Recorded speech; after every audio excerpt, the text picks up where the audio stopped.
If you're new to investing, one of the scariest things is watching a stock you just bought start to drop in price. It can feel like your money is slipping away in real time, and that fear sometimes leads beginners to make impulsive decisions. The good news is, there's a tool built into Robinhood that can help manage this risk, the stop loss. In this video, I'm going to explain exactly what a stop loss is, why it matters, and how to set one properly. By the end, you'll know how to use this feature to protect your investments without needing to stare at your phone all day. A stop loss is essentially an automatic safety net for your stocks. Think of it like this. You set a price, and if the stock falls to that level, Robinhood automatically sells it for you. This doesn't guarantee you won't lose money, but it does limit how much you could lose in a situation where the price drops suddenly. For example, let's say you bought 10 shares of a stock at $50 each. You might set a stop loss at $45. If the stock starts falling and hits $45, Robinhood will sell those shares automatically. This feature is particularly helpful for beginners because it removes the emotional part of investing. You don't have to panic and make a decision in the moment. You've already made it ahead of time. Stocks naturally move up and down every day. Even strong companies can have temporary dips. Without a plan, it's easy to make decisions based on fear or hype.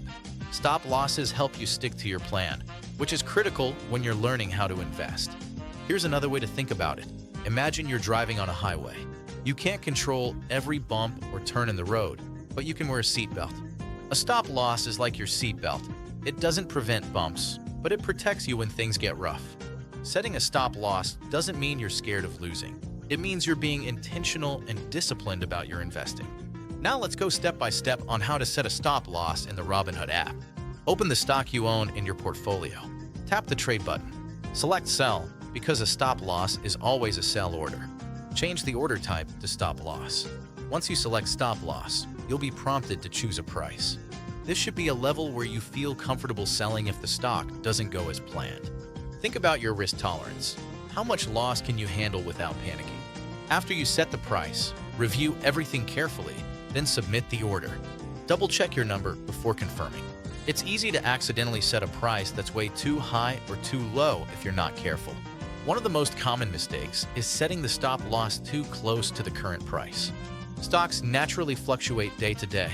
If your stop loss is only a few cents below your purchase price, the stock might trigger a sale during a small dip, even if it's likely to recover. Another mistake is setting it too far away. While you don't want it too tight, you also don't want to set it so low that it doesn't actually protect you. Pick a price that balances protection with flexibility. You want it far enough to ride normal fluctuations, but close enough to limit bigger losses. Stop losses are one of the most helpful tools for beginners because they let you manage risk without stress.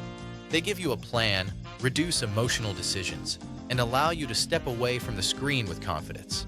In the next video, we'll compare market orders and limit orders, so you'll understand which type of order is right for different situations. Remember, investing isn't about avoiding all losses. It's about making smart, intentional decisions. Stop losses are a tool that helps you do just that.